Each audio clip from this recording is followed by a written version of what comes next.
Oh, it's manual. It's got the flatbed, like, it's not really a flatbed, I think it's like a whatever, but the diff is definitely blown up.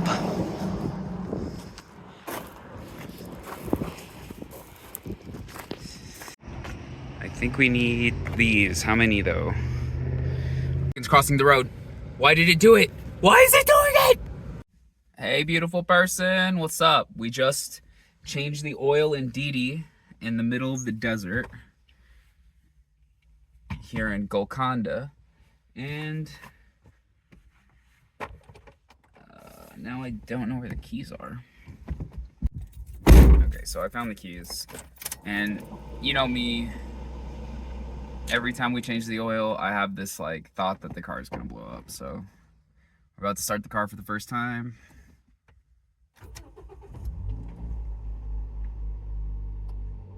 Didn't blow up yet. Oil lights off.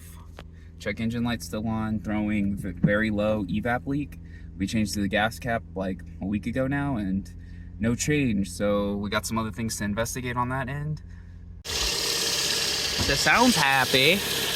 The belt's been squeaking quite a lot, and I think it's due to, like, can you see the pulley? Yeah, you see those lines on there? I think it's being scored from all the dust. I think dust is getting in there and scarring it.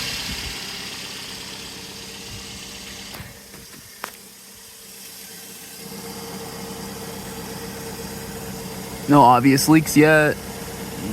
51 Space Boy. Freddie in San. Alex M. Andrew Wright. Andres Sambreza. Andres Sanabri. Philip Santabruno.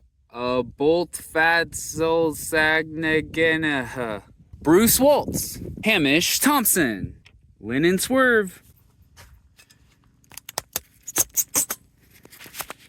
Welcome to the arcade. Testing. Framing shots. You can't see me. I bet you can't see me.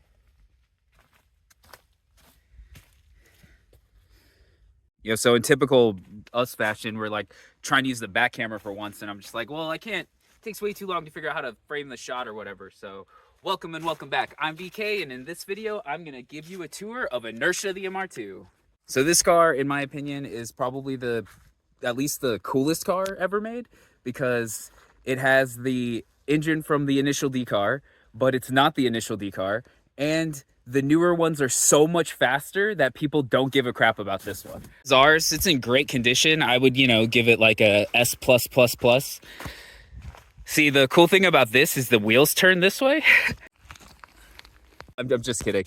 So we picked up this MR2 for $1,200 in Vegas. It's an automatic. It's got some rust on it, and right now we use it to store a bunch of crap in. Our goals with this car: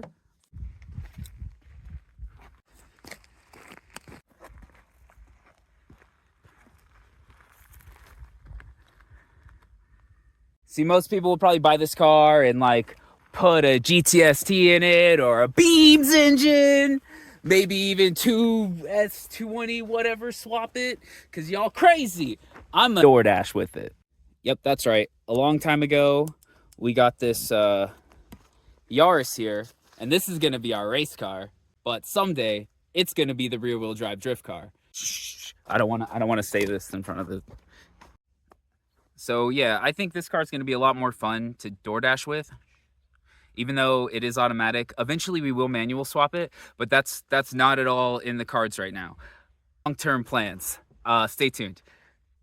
So what I want to do is show the car, the condition of it right now, and then we're going to take all the crap out of it. And then in future videos, we're going to talk about the current state that it's in and where it needs to be in order to be a vehicle that we can earn money with. Currently, we've invested $1,200 into this car. It costs us another $1,200 to move it here, $750 in parts repairing it. In this series, Inertia the MR2, we're gonna build this MR2 into something that can earn that money back and then start to pay for itself.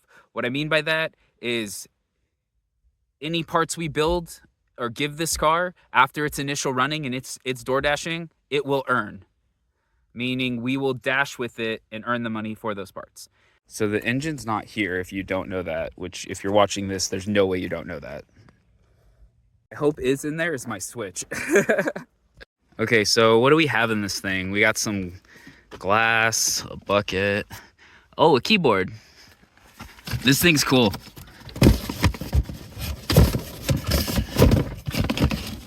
Oh, hey. We got a timing kit.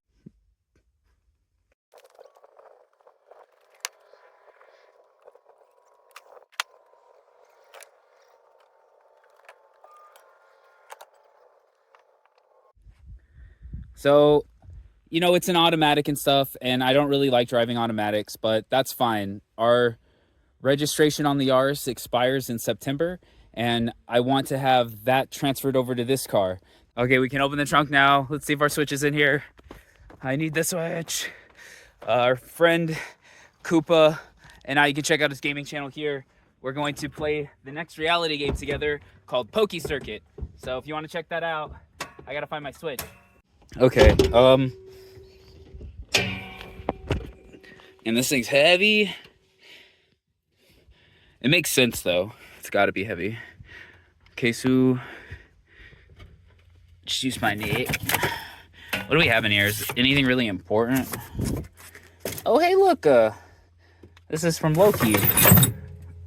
Loki's got a cool channel about drifting in Japan and Australia.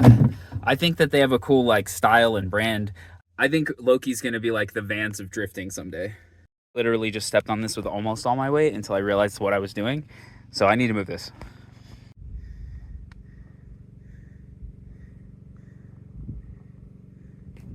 Okay, so we basically got everything out of it now. That's where we at. Look at it. Just I figured this would give the best idea of the overall. Because this is about progression and transformation and whatever, keyword.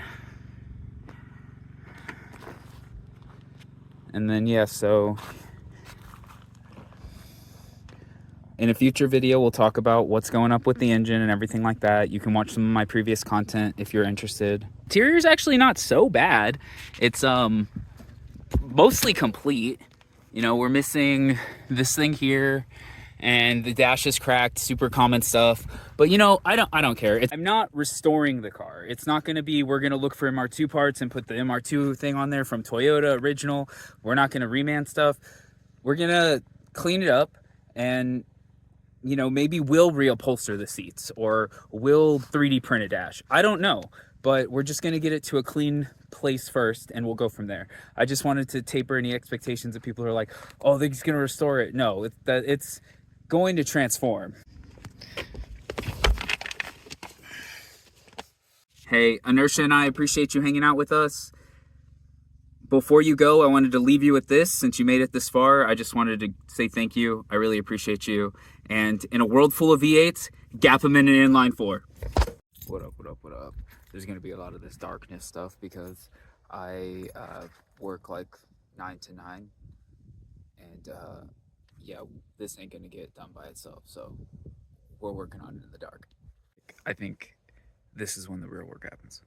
Okay, so obviously the light we needed to cook with, and moving it, it's kind of like, you can see it's like just pretty crap, just absolute crap. So I don't know. You know, we may be able to, by absolute crap, what I mean is it needs a lot of support in order to stay up. So like I've got rocks on it and it's backed against that and it's backed against the table.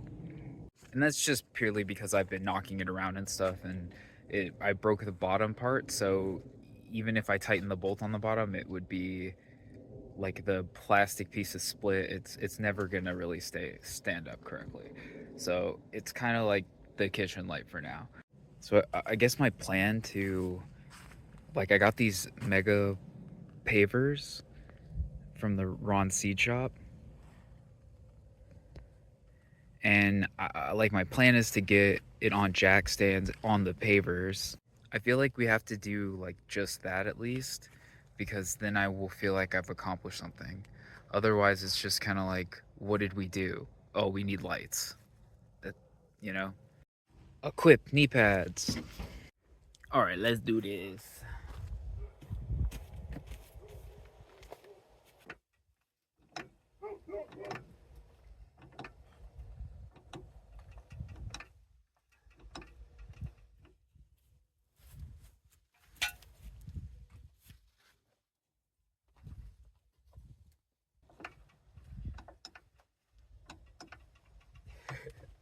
Maybe we should have put the jack on the bricks. It's just like sinking. Yeah, I don't think that. I think we should put the jack on the bricks. Be honest, how many of you knew that shit was gonna happen?